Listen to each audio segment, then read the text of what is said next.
Ukraine युद्ध होने से पहले यूक्रेन में पढ़ रहे इंटरनेशनल स्टूडेंट्स की संख्या थी कुल 76,000, जिनमें से 22,000 अकेले भारतीय स्टूडेंट्स थे। इंटरनेशनल स्टूडेंट्स में सबसे ज्यादा संख्या ही भारत से गए स्टूडेंट्स की थी। लगभग 25 से 30% इंडियन स्टूडेंट्स थे।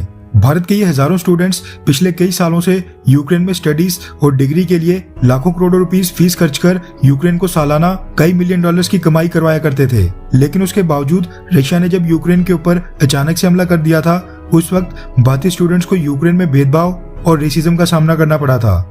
कई भारतीय स्टूडेंट्स के साथ धक्का मुक्की और मारपीट तक हुई और शायद भारतीय सरकार अगर एक्टिव होकर समय के ऊपर इंटरवीन ना करती, पूरे मामले में दखल ना देती, तो शायद भारतीय स्टूडेंट्स का यूक्रेन बॉर्डर से निकलना बेहद मुश्किल हो जाता। ये तो चलो यूक्रेन का हाल था जहाँ पर इस समय युद्ध चल रहा है, लेकिन जो भारतीय स्टूडेंट्स यूक्रेन से कोर्सेज बीच में छोड़कर भारत वापस आ गए थे, उनके साथ भारत आकर भी कोई अच्छा बर्ताव नहीं किया जा रहा था।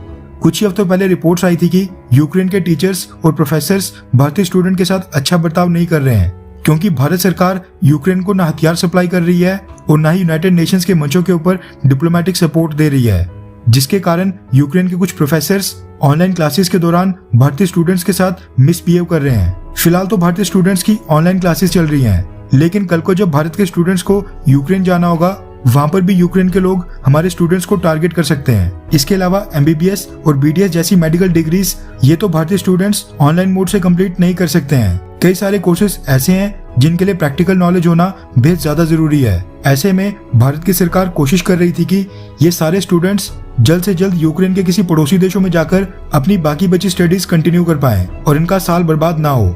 भारतीय विदेश मंत्री डॉक्टर एस जयशंकर साहब ने पिछले हफ्ते बताया था कि भारत के स्टूडेंट्स को सेटल करने के लिए भारतीय सरकार पोलैंड और कुछ यूरोपियन देशों के साथ बातचीत कर रही है, लेकिन अभी तक किसी भी देश ने पूरी तरह से हामी नहीं भरी है। मगर अब रशिया भारत के स्टूडेंट्स के लिए सामने निकल कर आ गया है। रेफरेंस के लिए आपकी स्क्रीन के ऊपर बिजनेस स्टैंडर्ड के आर्टिकल का स्क्रीनशॉट है, जिसके मुताबिक भारत के स्टूडेंट्स जो यूक्रेन युद्ध के कारण अपनी डिग्री बीच में छोड़कर भारत वापस आ गए थे, उनकी मदद के लिए अब रशिया सामने आ गया है।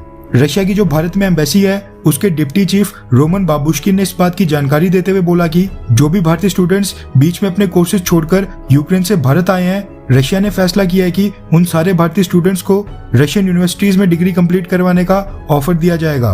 अगर वो स्टूडेंट्स रशिया आकर अपनी डिग्री कंप्लीट करना चाहते हैं, वो उनका डिसीजन होगा। भारत के स्टूडेंट्स को अपने प्रीवियस ईयर की मार्कशीट, एकेडमिक रिकॉर्ड्स, फी डिटेल्स और कुछ डॉक्यूमेंट्स भारत में स्थित रशिया की एम्बेसी और कॉन्सुलेट्स को सबमिट करने होंगे, जिनको रशियन अधिकारी रशियन यूनिवर्सिटीज के साथ शेयर करेंगे। और फिर उसके बाद रशियन यूनिवर्सिटीज भारत के स्टूडेंट्स को कांटेक्ट करके रशिया में किस तरह से आगे उनका कोर्स बढ़ेगा, उसकी डिटेल्स देंगी। हालांकि फीस को लेकर इसमें क्या फैसला किया गया है, वो अभी तक डिसाइड होना बाकी है। यूक्रेन कॉन्फ्लिक्ट के ऊपर रोमन बाबुश्किन ने लक्ष्मण रेखा को कोट करते हुए बोला कि यूक्रेन और वेस्टर्न देशों ने रशिया की लक्ष्मण रेखा को क्रॉस कर दिया था, उसी की वजह से ये पूरा यूक्रेन कॉन्फ्लिक्ट शुरू हुआ है। उन्होंने कहा कि यूक्रेन ने रेड लाइंस की भी रेड लाइन क्रॉस कर दी थी, जो रशिया के लिए लक्ष्मण रेखा थी। वेस्टर्न देश नहीं चाहते हैं कि यूक्रेन वॉर खत्म हो, उनकी डिफेंस कंपनीज को इससे तगड़ा मुनाफा हो रहा है। खैर, रशिया ने तो भारत के स्टूडेंट्स को अपने यहाँ पर एडमिशन देने के लिए हामी भर दी है, लेकिन क्या यूक्रेन से आए भारतीय स्टूडेंट्स रशिया में जाकर अपनी बाकी बची पढ़ाई पूरी करेंगे?